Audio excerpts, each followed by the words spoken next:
সাল্লাল্লাহু আলাইহি ওয়াসাল্লাম যখন পৃথিবীতে আগমন করেছেন তখন পৃথিবী কিন্তু স্বাভাবিক ছিল না, একটা অস্বাভাবিক পৃথিবী ছিল, যেটাকে আমরা আইয়ামে জাহিলিয়াত বলি। জাহিলি যুগে আখিরি জামানার পয়গম্বর হিসেবে আল্লাহর হাবিব সাল্লাল্লাহু আলাইহি ওয়াসাল্লামকে আল্লাহ পাক রব্বুল আলামিন পৃথিবীতে প্রেরণ করেছেন। আল্লাহ হাবিব সাল্লাল্লাহু আলাইহি ওয়াসাল্লাম পৃথিবীতে আগমন হওয়ার পর থেকেই পুরো পৃথিবীর মধ্যে এক নব বসন্তের সূচনা হয়েছে, বলেন সুবহানাল্লাহ। আল্লাহ হাবিবের আগমন যেদিন পৃথিবীতে আগমন করেছেন সেদিনেই আল্লাহর হাবিবের আগমনী বার্তা সমগ্র বিশ্বে আল্লাহ পৌঁছে দিয়েছেন, বলেন সুবহানাল্লাহ।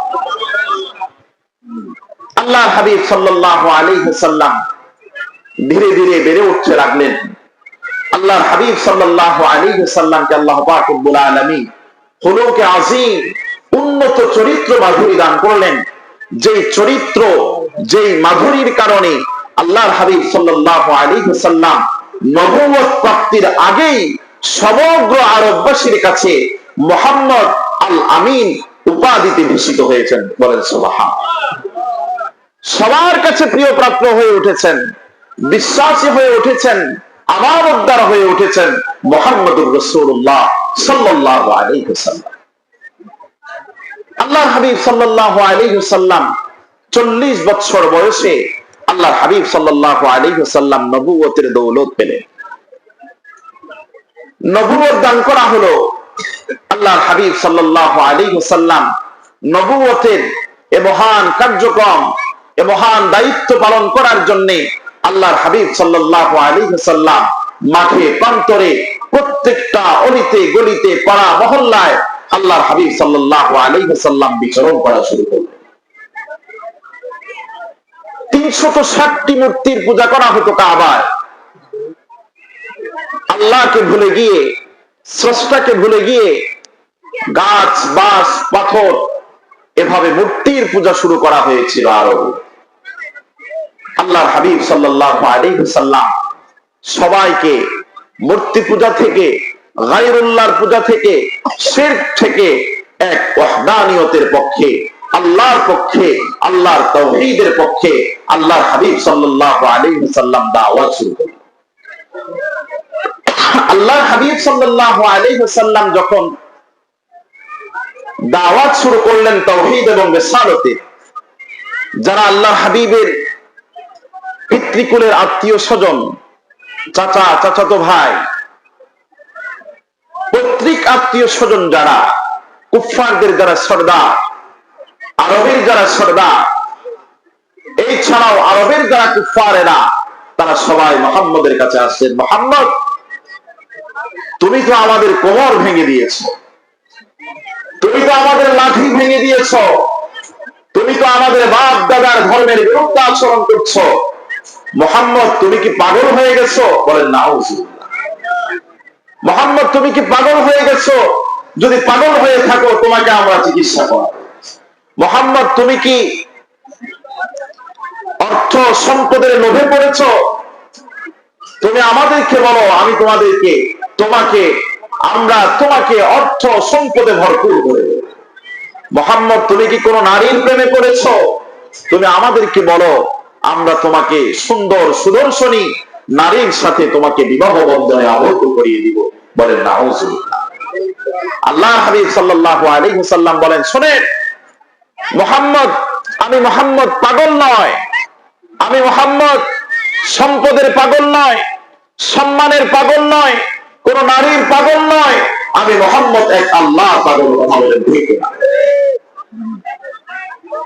আল্লাহর হাবিব সাল্লাল্লাহু আলাইহি ওয়াসাল্লাম যখন আল্লাহর ওয়াহদানিয়তের পাগল বলে সবাইকে আবার ওয়াহদানিয়তের পক্ষে আহ্বান করলেন, তখন আরবের কুফফারেরা আল্লাহর হাবিব সাল্লাল্লাহু আলাইহি ওয়াসাল্লামকে প্রশ্ন করলেন, মুহাম্মদ, তুমি যেই খোদার কথা বলছো, এই খোদা সম্পর্কে আমাদেরকে একটু তথ্য দাও। তোমার খোদা কিসের তৈরি? আমাদের কোন খোদা স্বর্ণ দ্বারা তৈরি, আমাদের কোন খোদা রূপার দ্বারা তৈরি, আমাদের কোন খোদা পাথর দ্বারা তৈরি, আমাদের কোন খোদা মাটির দ্বারা তৈরি, কিছু গাছ কিছু বাঁশের দ্বারা তৈরি, তোমার খোদা কিসের তৈরি? বলেন না। তোমার খোদার বংশ পরম্পরা কি, বংশ পরিচয় কি? তোমার খোদার বাবাকে, তোমার খোদা কাউকে জন্ম দিয়েছে? এবং তোমার খোদাকে জন্ম দিয়েছে কে? এ ধরনের কিছু উদ্ভট, বিভ্রান্তকর, অসম্মানজনক প্রশ্ন করে আল্লাহর হাবিব সাল্লাল্লাহু আলাইহি ওয়াসাল্লামকে যখন বিভ্রান্ত করছেন, পেরেশান করছেন, আল্লাহর হাবিব সাল্লাল্লাহু আলাইহি ওয়াসাল্লাম আল্লাহর কাছে প্রার্থনা করলেন, আল্লাহ, এই বেঈমানেরা, এই কুফফারদের স্পর্ধ কতটুকু বেশি, তারা তো আমাকে এমন কোন যন্ত্রণা, এমন কোন পেরেশানি বাদ নাই যেটা আমাকে দেয় নাই। ইয়া রাব্বাল আলামিন, আমাকে ছেড়ে এখন আপনার জাত ও সিফাত নিয়ে আপনার বরত্বের উপর তারা আঙ্গুল তুলেছে। ইয়া আল্লাহ, আপনি তাদেরকে জবাব দেওয়ার জন্য, দাঁত ভাঙ্গা জবাব দেওয়ার জন্য আপনি ব্যবস্থা করেন। বান্দারের ভিতরে আসলে তুমি বাদের লোকজন দূরে করে তো এটা ফজিলত দিয়ে বুঝাই। আল্লাহর হাবিব সাল্লাল্লাহু আলাইহি ওয়াসাল্লাম যখন এই উদ্ভট প্রশ্নগুলো করলেন, তখন আল্লাহর হাবিব সাল্লাল্লাহু আলাইহি ওয়াসাল্লাম আল্লাহর কাছে প্রার্থনা করার সাথে সাথে জিবরাইল আমিন আলাইহিস সালাতু ওয়াস সালাম আল্লাহর হাবিবের সামনে চলে। তো আল্লাহর হাবিব সাল্লাল্লাহু আলাইহি ওয়াসাল্লাম যখন আল্লাহর কাছে প্রার্থনা করলেন, আল্লাহ পাক রব্বুল আলামিন জিবরাইল আমিন আলাইহিস সালাতু ওয়াস সালামকে পাঠায় দিলেন। জিবরাইল আমিন আসলেন, ইয়া রাসূলুল্লাহ, ইয়া হাবিবাল্লাহ, ইয়া রাসূলুল্লাহ, ইয়া হাবিবাল্লাহ, আপনি পেরেশান হবেন না, আপনি কান্না করবেন না, আপনি চোখের পানি মুছে ফেলুন। আপনাকে যে কাফেররা উদ্ভট বিভ্রান্ত করে প্রশ্ন করে, কাফেররা যে আপনাকে পেরেশান করেছে, আপনার মনে কষ্ট দিয়েছে, আপনাকে বিভ্রান্ত করার চেষ্টা করেছে, ইয়া রাসূলুল্লাহ, ইয়া হাবিবাল্লাহ, আল্লাহ পাক রব্বুল আলামিন ওই সমস্ত কুফফারদের দাঁত ভাঙ্গা জবাব দিয়ে আল্লাহ পাক রব্বুল আলামিন সূরা ইখলাসকে পাঠিয়েছেন। ইয়া রাসূলুল্লাহ, ইয়া হাবিবাল্লাহ, সূরাতুল ইখলাসের মাধ্যমে আল্লাহ পাক রব্বুল আলামিনের পরিচয় তুলে ধরেছেন।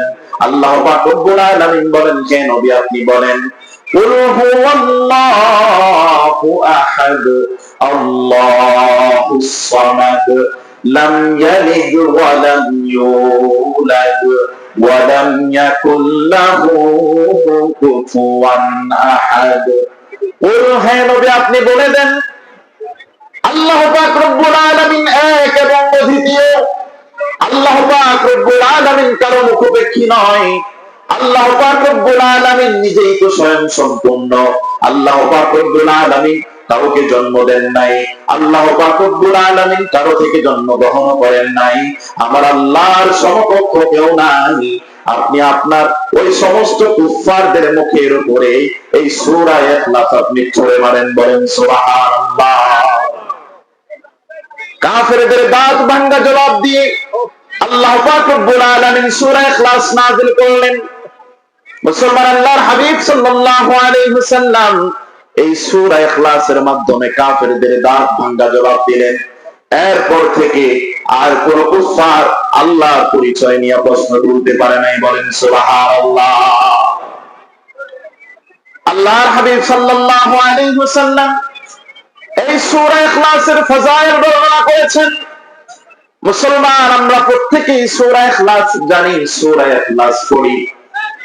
আল্লাহর হাবিব সাল্লাল্লাহু আলাইহি ওয়াসাল্লামের উপর যে সূরা ইখলাস নাযিল হয়েছে, সাহাবায়ে কেরাম নিজেদের আমলের জিন্দেগিতে যে সূরা ইখলাস পড়েছে, সেই সূরা ইখলাস আর আমাদের সূরা ইখলাসের মধ্যে কোনো পার্থক্য নাই। কিন্তু আফসোস এবং পরিতাপের বিষয়, আমরাও সূরা ইখলাস পড়ি, কিন্তু সূরা ইখলাসের ফজিলত আমরা আমাদের আমলনামায় নিতে পারি না। আল্লাহর হাবিব সাল্লাল্লাহু আলাইহি ওয়াসাল্লাম বলেন, সূরা ইখলাস আল্লাহর পক্ষ থেকে অনেক বড় নিয়ামত। আল্লাহ পাক রব্বুল আলামিন কাল কিয়ামতের ময়দানে বান্দাকে জান্নাতে নেওয়ার অজুহাত খুঁজবেন। এত মায়া করে যাদেরকে বানালেন, এই মানুষগুলোকে, এই প্রিয় বান্দাদেরকে আল্লাহ জাহান্নামে দিবেন না ইনশাআল্লাহ। আমাদের জন্যই জান্নাত বানিয়েছেন, আমাদের জন্যই জান্নাতের নাজ নিয়ামত, আমাদের জন্যই জান্নাতের বালাখানা, আমাদের জন্যই জান্নাতের নহর, আমাদের জন্যই জান্নাতের বিছানা, আমাদের জন্যই জান্নাতের পোশাক। মুসলমান হিম্মত করেন, আমল করেন, ঈমান আমল দুরুস্ত করেন, ওই জান্নাত আল্লাহ আমাদের জন্যই বানিয়েছে। বলেন সুবহানাল্লাহ। আল্লাহর হাবিব বলেন কাল কিয়ামতের ময়দানে আল্লাহ পাক রব্বুল আলামিন বান্দার ছোট ছোট আমলগুলো খুঁজে নেবেন, ছোট ছোট অজুহাতগুলো খুঁজে নেবেন যে বান্দা সূরা ইখলাসের আমল করেছো, সূরা ইখলাসটা ছোট হলো, এর ফাজাইল, এর বদৌলতে আমি আল্লাহ আজকে তোমার জান্নাতের ফয়সালা করে দিলাম। এরে বান্দা, ওই যে কালো পাহাড় দারুল উলুম মাদ্রাসার মাহফিলের প্যান্ডেলে বসেছো, এই যে মুবারক মহতি মজমায় আমার বরত্বের আলোচনা হয়েছে, ওই বরত্বের আলোচনায় আজমতের সাথে মহাব্বতের সাথে বসেছো, ওই কালো পাহাড় মাদ্রাসার মাহফিলে কোরআন এবং সুন্নাহর মজমায় আমার বরত্বের আলোচনায় বসার কারণে আমি আল্লাহ পাক রব্বুল আলামিন আজ তোমার জান্নাতের ফয়সালা করে দিলাম। পারেন কিনা বলেন? আল্লাহ কাউকে কৈফিয়ত দিতে হবে? এভাবে আমাদের ছোট ছোট আমলগুলো দেখেই কাল কিয়ামতের ময়দানে আল্লাহ পাক রব্বুল আলামিন আমাদের জান্নাতের ফয়সালা করবেন। আল্লাহর হাবিব সাল্লাল্লাহু আলাইহি ওয়াসাল্লাম বলেন, আখলিস দীনাকা ইয়াকফিকাল আমালুল কলিল। বান্দা, তোমার অন্তরটা যদি পরিশুদ্ধ হয়, খুলুসিয়ত পূর্ণ হয়, তাহলে তোমার আমলটা যদি কম হয়, ওই কম আমলটাই তোমার নাজাতের জরিয়া হয়ে যাবে। অল্প আমলটাই তোমার নাজাতের জন্য যথেষ্ট হয়ে যাবে। এজন্য মুসলমান সূরা ইখলাসের আলোচনা করলাম। সূরা ইখলাসটা অত্যন্ত ছোট একটি সূরা, যে সূরা করতে আপনার এক নিঃশ্বাসের পরিবর্তে দুই নিঃশ্বাসের প্রয়োজন হয় না। মুসলমান আজকে সংক্ষিপ্ত সময়ে সূরা ইখলাসের কিছু ফজিলত বলে দেয়। আল্লাহর হাবিব সাল্লাল্লাহু আলাইহি ওয়াসাল্লাম হাদিসের মধ্যে বলেন, কানা সুলুসুল কোরআন, সূরা ইখলাস হলো কোরআনের 3 অংশের 1 ভাগ, 1/3। আবার কোন উম্মত যদি একবার সূরা ইখলাস পড়ে, আল্লাহর হাবিব বলেন তার আমলনামায় 10 পারা কোরআন তেলাওয়াতের সওয়াব চলে যায়। আল্লাহর হাবিব সাল্লাল্লাহু আলাইহি ওয়াসাল্লাম বলেন যদি 2 বার পড়ে তাহলে 20 পারা, আর যদি 3 বার পড়ে আল্লাহর হাবিব সাল্লাল্লাহু আলাইহি ওয়াসাল্লাম বলেন যদি 3 বার সূরা ইখলাস পড়ে তাহলে বান্দার আমলনামায় পুরো 1 খতম কোরআনের সওয়াব লিখে দেওয়া হয়। অন্যত্র আল্লাহর হাবিব সাল্লাল্লাহু আলাইহি ওয়াসাল্লাম বলেন, মান ক্বারাআ কুল হুয়াল্লাহু আহাদ 10 মাররা বানাল্লাহু লাহু বাইতান ফিল জান্নাহ। আল্লাহর হাবিব সাল্লাল্লাহু আলাইহি ওয়াসাল্লাম বলেন, আমার উম্মতেরা শোনো, আমার কোন উম্মত, আল্লাহর কোন বান্দা যদি 10 বার সূরা ইখলাস পড়ে তাহলে আল্লাহ পাক রব্বুল আলামিন বানাল্লাহু লাহু বাইতান ফিল জান্নাহ, আল্লাহ পাক রব্বুল আলামিন জান্নাতে তার জন্য প্রাসাদ নির্মাণ করে দিবেন। বলেন সুবহানাল্লাহ। শুধু তাই নয়, অসংখ্য ফজিলত বর্ণনা করেছেন আল্লাহর হাবিব সাল্লাল্লাহু আলাইহি ওয়াসাল্লাম মসজিদে নববীতে বসা। এমত অবস্থায় জিবরাইল আমিন আলাইহিস সালাতু ওয়াস সালাম আল্লাহর হাবিব সাল্লাল্লাহু আলাইহি ওয়াসাল্লামের সামনে আসলেন। আল্লাহর হাবিব সাল্লাল্লাহু আলাইহি ওয়াসাল্লামের সাথে কুশল বিনিময় করছেন, ভাব বিনিময় করছেন, মত বিনিময় করছেন। এমত অবস্থায় রাসূলুল্লাহ সাল্লাল্লাহু আলাইহি ওয়াসাল্লামের সাহাবী আবু যর গিফারী সামনের দিক থেকে অগ্রসর হচ্ছে। জিবরাইল আমিন আলাইহিস সালাতু ওয়াস সালাম বলতেছেন, ইয়া রাসূলুল্লাহ, ইয়া হাবিবাল্লাহ, ওই যে আপনার সাহাবী আবু যর গিফারী আসছে। আল্লাহর হাবিব সাল্লাল্লাহু আলাইহি ওয়াসাল্লাম আশ্চর্য হয়ে গেলেন, আরে জিবরাইল, আমার সাহাবী আবু যর গিফারী আসছে, সেটা তো আমি নবী হিসেবে দেখতেছি, কারণ সে আমার সাহাবী, সে জমিনের মানুষ। জিব্রাইল, আমার আবু যর গিফারি তো জমিনের বাসিন্দা, তুমি জিব্রাইল তো আসমানের বাসিন্দা। তুমি আসমানের বাসিন্দা হইয়া আমার জমিনের বাসিন্দা আবু যর গিফারিকে কেমনে চিনো? জিব্রাইল আমিন আলাইহিস সালাতু ওয়াস সালাম বলতেছেন, ইয়া রাসূলুল্লাহ, ইয়া হাবিবাল্লাহ, আপনার আবু যর গিফারি জমিনের মানুষ, আপনার আবু যর গিফারিকে কতটুকু চিনে আমি জানি না ইয়া রাসূলুল্লাহ, কিন্তু আসমানে লক্ষ কোটি অগণিত অসংখ্য ফেরেশতারা আপনার আবু যর গিফারিকে চিনে এবং আপনার আবু যর গিফারিকে সম্মান করে। বলেন সুবহানাল্লাহ। আল্লাহর হাবিব সাল্লাল্লাহু আলাইহি ওয়াসাল্লাম আরো আশ্চর্য হয়ে গেলেন, আরে জিব্রাইল, আমার সাহাবী আবু যর গিফারি জমিনে থেকে আসমানওয়ালাদের কাছে এত বেশি সমাদৃত কেন, এত বেশি সম্মানিত কেন?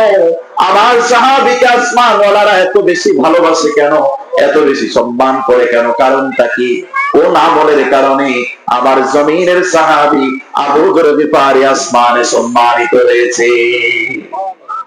জিব্রাইল আমিন ডাক দিয়া বলতেছেন, ইয়া রাসূলুল্লাহ, ইয়া হাবিবাল্লাহ, আপনার সাহাবী আবু যর গিফারি এই জমিনের মধ্যে দুইটা আমল করে, ওই দুইটা আমলের কারণে আল্লাহ পাক রব্বুল আলামিন আপনার সাহাবী আবু যর গিফারিকে আসমান ওয়ালাদের কাছে সম্মানিত করেছে।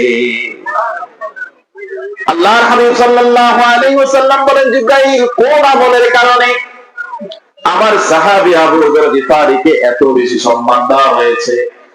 জিব্রাইল আমিন বলতেছেন, ইয়া রাসূলুল্লাহ, ইয়া হাবিবাল্লাহ, লিসিগারিহি লিনাফসিহি ওয়া কাসরাতি যিকরিহি কুল হুয়াল্লাহু আহাদ। আপনার সাহাবী আবু যর গিফারি জমিনের মধ্যে দুইটা আমল করে।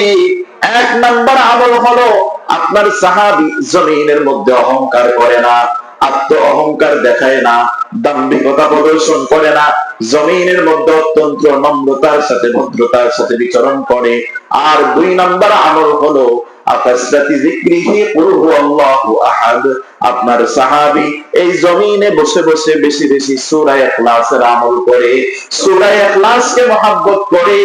এই কারণে, এই আমলগুলোর কারণে আল্লাহ পাক রব্বুল আলামিন আসমান ওয়ালাদের কাছে আপনার সাহাবী আবু যর গিফারির সম্মান বাড়িয়ে দিয়েছে।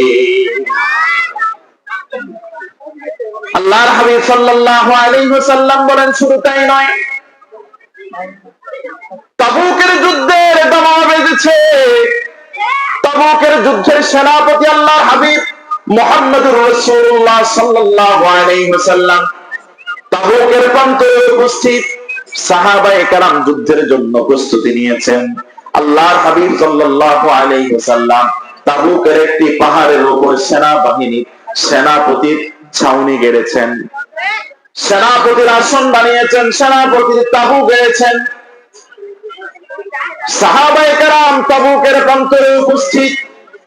যে কোনো মুহূর্তে কুফফারদের সাথে যুদ্ধ বেজে যাবে, যে কোনো মুহূর্তে আলায়ে কালিমাতুল্লাহর জন্য মুসলমানরা তরবারি হাতে নিবে।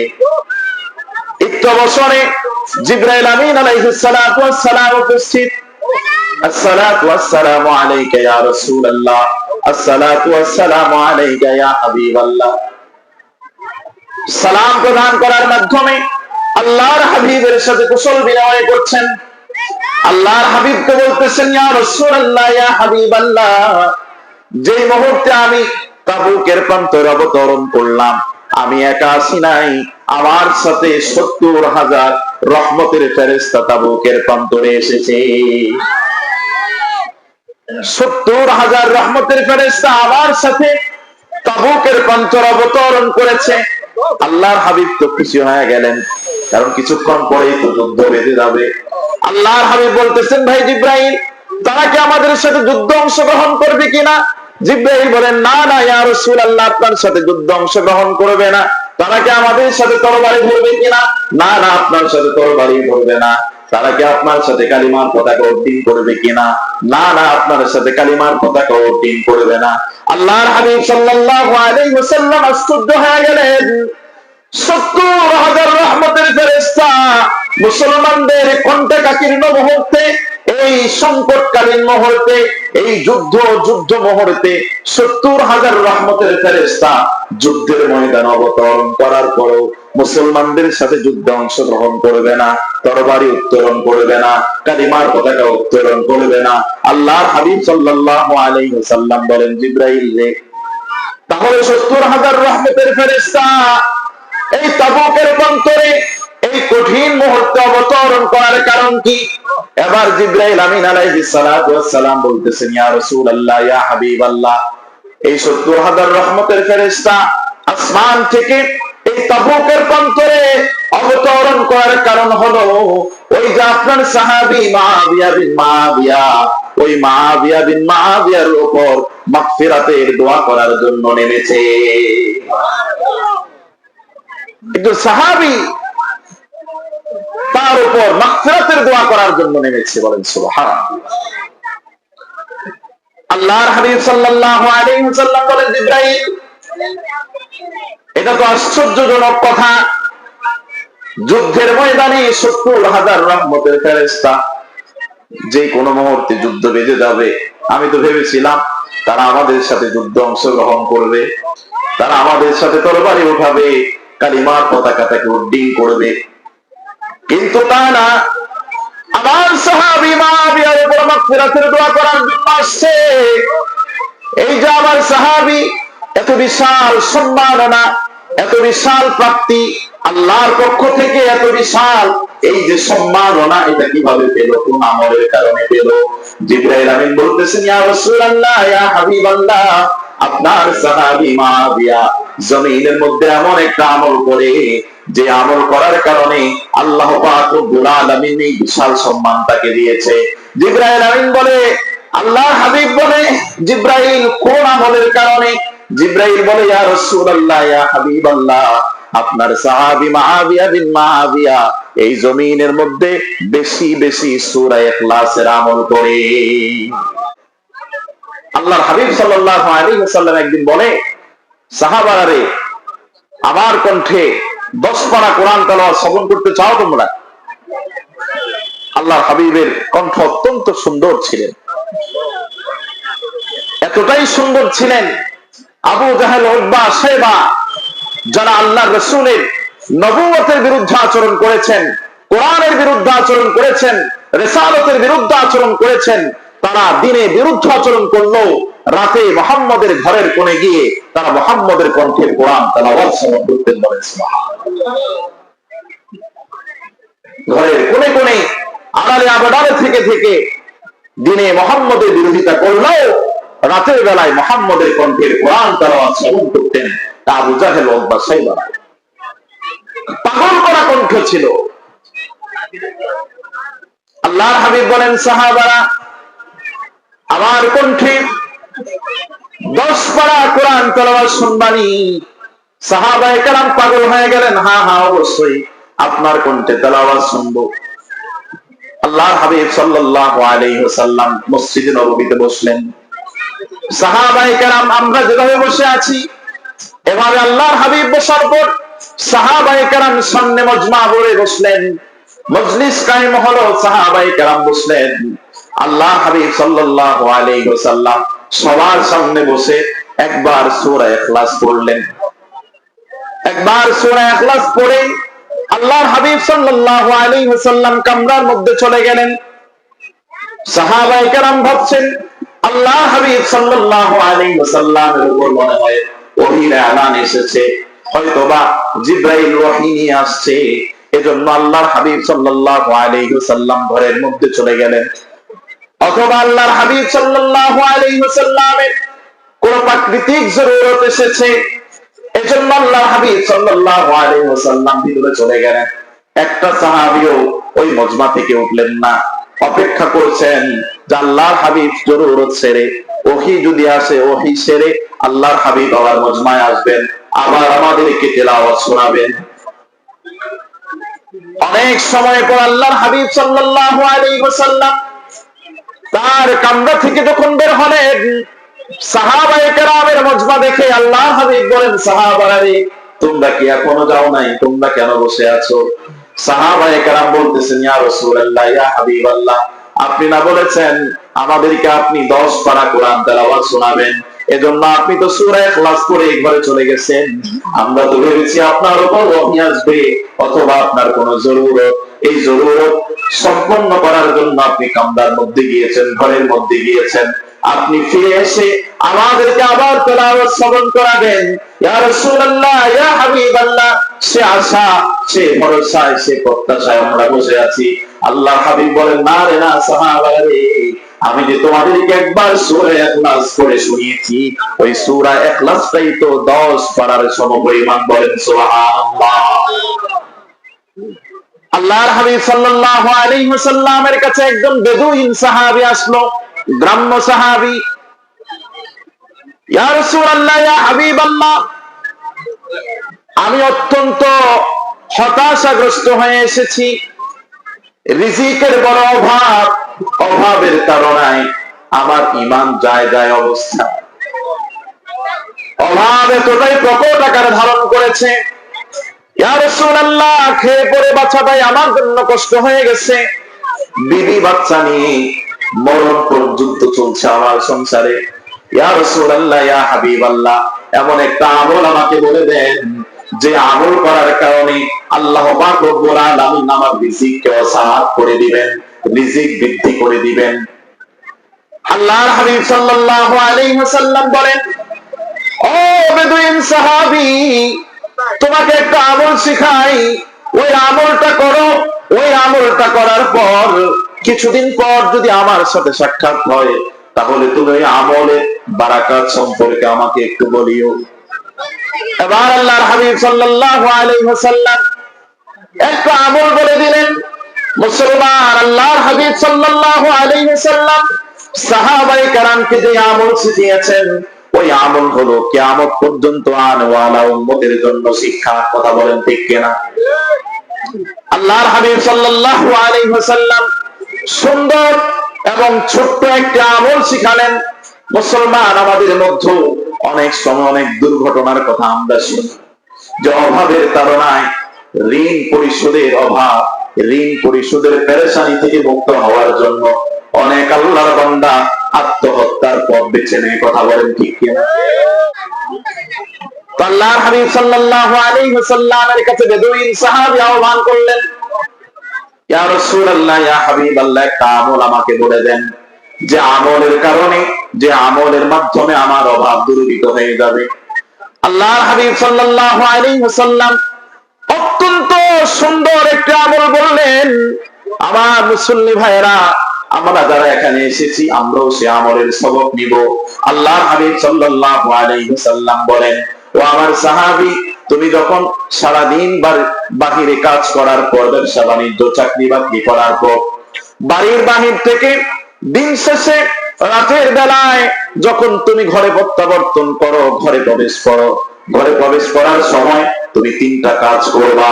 ওই 3টা কাজের মাধ্যমে আল্লাহ পাক রব্বুল আলামিন তোমার অভাবের বোঝা দূর করে দিবে, রিজিকের সমস্যা সমাধান করে দিবে। 1 নাম্বার আমল হলো, তুমি যখন বাহির থেকে ঘরে যাও, ঘরে যাওয়ার সময় তুমি সরাসরি ঘরের মধ্যে প্রবেশ না করে সর্বপ্রথম ঘরের সামনে গিয়ে নীরবে নিভৃতে তুমি একটু দাঁড়াবা। ঘরের সামনে গিয়ে নীরবে একটু দাঁড়াবা। নীরবে দাঁড়ানোর পর তুমি সর্বপ্রথম ঘরওয়ালাদেরকে সালাম দিবা, আসসালামু আলাইকুম ওয়া রাহমাতুল্লাহ, অথবা আসসালামু আলাইকুম ইয়া আহলাল বাইত। ঘরওয়ালাদেরকে সালাম দিবা। এটা হলো তোমার জন্য 2 নাম্বার কাজ। 1 নাম্বার কাজ হলো ঘরের সামনে গিয়ে তাড়াহুড়া করে ঘরের মধ্যে প্রবেশ না করে ঘরের দরওয়াজার সামনে গিয়া নীরবে নিভৃতে একটু সময় দাঁড়াবা। ওই দাঁড়ানোর পরে 2 নাম্বার কাজ হলো ঘরওয়ালাদেরকে সালাম প্রদান করবা। 3 নাম্বার কাজ হলো শুধুমাত্র একবার সূরা ইখলাস পড়বা, এরপরে তুমি তোমার ঘরের মধ্যে প্রবেশ করো। আল্লাহর হাবিব সাল্লাল্লাহু আলাইহি ওয়াসাল্লাম এই আমলটা শিখায়া দিলেন। আর এই সাহাবীকে বললেন, সাহাবী রে, এই আমলটা করতে থাকো, দেখো আল্লাহ পাক রব্বুল আলামিন এই আমলের মাধ্যমে তোমার কোনো পরিবর্তন এনে দেয় কিনা। তোমার সাথে পরবর্তী সময়ে যদি আমার দেখা হয়, তাহলে এই আমলের বারাকাত সম্পর্কে আমাকে একটু করে বলবা। আল্লাহর হাবিব সাল্লাল্লাহু আলাইহি ওয়াসাল্লাম হাদিসের মধ্যে আসছে, কিছুদিন পর আল্লাহর হাবিব সাল্লাল্লাহু আলাইহি ওয়াসাল্লামের সাথে কোন এক সফরে ওই বেদুইন সাহাবীর সাথে সাক্ষাৎ হয়ে যায়। আল্লাহর হাবিব সাল্লাল্লাহু আলাইহি ওয়াসাল্লাম বলতেছেন, আরে সাহাবী, তোমার তো একটা আমল দিয়েছিলাম, যে আমলটা তোমার অভাব দূরীভূত করার জন্য দিয়েছি, কি অবস্থা তোমার বর্তমান পরিস্থিতি সম্পর্কে জানাও। ওই সাহাবী বলতেছেন, ইয়া রাসূলুল্লাহ, ইয়া হাবিবাল্লাহ, ফাযাল মালু ইয়া রাসূলুল্লাহ, আল্লাহ পাক রব্বুল আলামিন এমন বরকত আমাকে দিয়েছেন, আমার সম্পদ আমার প্রতিবেশীর উপর উপচে পড়ে, এত বরকত আমাকে দিয়েছেন, যেই বরকতের কথা আমি বর্ণনা করে শেষ করতে পারবো না। আমার সম্পদ আমার প্রতিবেশীর উপর উপচে পড়ছে, অর্থাৎ আমার সম্পদ দ্বারা আমি তো উপকৃত হচ্ছি, আমার পাশাপাশি আমার প্রতিবেশী, আমার আত্মীয় স্বজন সবাই উপকৃত হওয়ার পরেও আমার সম্পদ রয়ে যাচ্ছে। একটা বালতিতে যখন আপনি পানি পোড়াবেন, বালতি যখন ভর্তি হয়ে যায়, বরাবর হয়ে যায়, সেখানে যদি আবার পানি ফেলেন, পানি কি বালতিতে থাকবে না উপচে পড়বে? আল্লাহর হাবিব এই উদাহরণ দিয়ে বলেন যে সাহাবীর সম্পদে রিজিকে আল্লাহ এমন বরকত দিয়েছেন যে তার সম্পদ, তার রিজিক তার উপরে উপচে পড়তেছে, বলেন সুবহানাল্লাহ। আল্লাহর হাবিব সাল্লাল্লাহু আলাইহি ওয়াসাল্লাম মসজিদে নববীর মধ্যে ঢুকতেছে। একজন সাহাবী সে নামাজ পড়তেছে, প্রত্যেক রাকাতেই সূরা ইখলাস পড়ে। প্রত্যেক রাকাতে কি পড়ে? সূরা ইখলাস। আল্লাহর হাবিব সাল্লাল্লাহু আলাইহি ওয়াসাল্লাম বলতেছেন, সাহাবী, তুমি যে প্রত্যেক রাকাতেই সূরা ইখলাস পারো করো, তুমি কি অন্য কোন সূরা পারো না? তুমি কি সূরা ফিল পারো না? তুমি কি সূরা কাফিরুন পারো না? তুমি কি সূরা কুরাইশ পারো না? সাহাবী বলতেছেন, হ্যাঁ হ্যাঁ ইয়া রাসূলুল্লাহ, আমি সূরা ফিল, সূরা কুরাইশ সহ অন্যান্য সূরাগুলো পারি। আল্লাহর হাবিব সাল্লাল্লাহু আলাইহি ওয়াসাল্লাম বলেন, তাহলে প্রত্যেক রাকাতেই তুমি কেন সূরা ইখলাস পড়তেছো? আল্লাহর হাবিব সাল্লাল্লাহু আলাইহি ওয়াসাল্লামের প্রশ্নের জবাব বলতেছেন, ইয়া রাসূলুল্লাহ, ইয়া হাবিবাল্লাহ, আমি সূরা ইখলাসকে অত্যন্ত বেশি মহব্বত করি, সূরা ইখলাসকে বেশি ভালোবাসি। ইয়া রাসূলুল্লাহ, এজন্যই আমি বেশি বেশি সূরা ইখলাসের আমল করি। আল্লাহর হাবিব সাল্লাল্লাহু আলাইহি ওয়াসাল্লাম বলেন, ও আমার সাহাবী, তোমার এই সূরা ইখলাসের প্রতি ভালোবাসা, এই সূরা ইখলাসের প্রতি মহব্বত, এই সূরা ইখলাসের প্রতি আজমত, এই ভালোবাসা, এই আজমতে তোমাকে জান্নাত পর্যন্ত পৌঁছে দিবে, বলেন সুবহানাল্লাহ। আল্লাহর হাবিব সাল্লাল্লাহু আলাইহি ওয়াসাল্লাম মসজিদে নববীর মিহরাবের দিকে অগ্রসর হচ্ছেন। এমন অবস্থায় শুনতে পাচ্ছেন মসজিদ নববীর একটি কোণার মধ্যে বসে একজন সাহাবী অভিনব পদ্ধতিতে আল্লাহর কাছে মুনাজাত করছেন, আসআলুকা ইয়া আল্লাহ, আসআলুকা ইয়া আল্লাহ, আসআলুকা ইয়া আহাদ, আসআলুকা ইয়া সামাদ, আসআলুকা মান লাম ইয়ালিদ ওয়া লাম ইউলাদ ওয়া লাম ইয়াকুল লাহু কুফুয়ান আহাদ। আল্লাহর হাবিব সাল্লাল্লাহু আলাইহি ওয়াসাল্লাম বলেন, কে রে এত অভিনব পদ্ধতিতে মুনাজাত করছো, এত অভিনব পদ্ধতিতে আল্লাহর কাছে আল্লাহর পরিচয়টা তুলে ধরছো? গফারাল্লাহু লাকা, গফারাল্লাহু লাকা, গফারাল্লাহু লাকা। আল্লাহর হাবিব বলেন, তোর জিন্দেগীর গুনাহ মাফ, তোর জিন্দেগীর গুনাহ মাফ, তোর জিন্দেগীর গুনাহ মাফ। মুনাজাতের মধ্যে আল্লাহর পরিচয়টা তুলে ধরেছেন। মুনাজাতের মধ্যে আল্লাহর বরত্বের পরিচয়, আল্লাহর স্বতন্ত্রিকতা, আল্লাহর স্বকীয়তার পরিচয় মুনাজাতের মধ্যে তুলে ধরে যখন আল্লাহর কাছে মুনাজাত করতেছেন, আল্লাহ পাক রব্বুল আলামিনের হাবিব মুহাম্মদ আরবি সাল্লাল্লাহু আলাইহি ওয়াসাল্লাম বলেন, ওই সাহাবীকে বলতেছেন, গফারাল্লাহু লাকা, আল্লাহ পাক রব্বুল আলামিন তোর জিন্দেগীর সমস্ত গুনাহগুলো মাফ করে দিয়েছে। এজন্য মুসলমান সূরা ইখলাসের আমল বেশি বেশি করা চাই। আল্লাহর হাবিব সাল্লাল্লাহু আলাইহি ওয়াসাল্লাম বলেন, সাহাবায়ে কেরামের মজমায় যে আমার সাহাবীরা রে, ঘুমানোর আগে আসমানের নিচে জমিনের উপরে আল্লাহ যত আসমানি কিতাব আছে এই সমস্ত কিতাবগুলো পড়ে কে কে ঘুমাতে যেতে চাও? সাহাবায়ে কেরাম আশ্চর্য হয়ে গেলেন যে কোরআন খতম করে ঘুমাতে গেলেও তো ফজর হয়ে যায়, আসমানি কিতাব, সবগুলো আসমানি কিতাব পড়ে যদি ঘুমাতে যাই তাহলে তো এটা অনেক সময়ের প্রয়োজন, অনেক দিনের প্রয়োজন, ঘুমার দেওয়া সম্ভব না।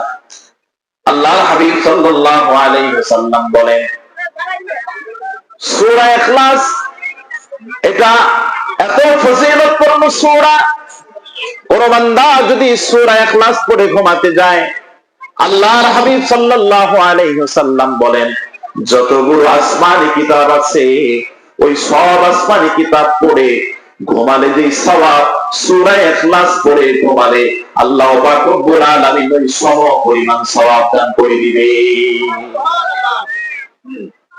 আল্লাহর হাবিব সাল্লাল্লাহু আলাইহি ওয়াসাল্লাম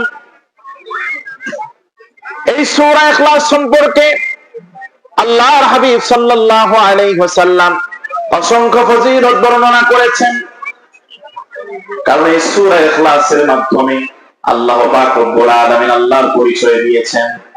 এই সূরা ইখলাসকে যদি আমরা মহব্বত করতে পারি, ভালোবাসতে পারি, এই সূরা ইখলাসের প্রতি যদি আমাদের মহব্বত, ভালোবাসা, আমাদের আবেগ, উচ্ছ্বাস যদি সূরা ইখলাসের সাথে মিশে যায়, আমার আপনার নাজাতের জন্য এই সূরা ইখলাসটাই যথেষ্ট হয়ে যাবে।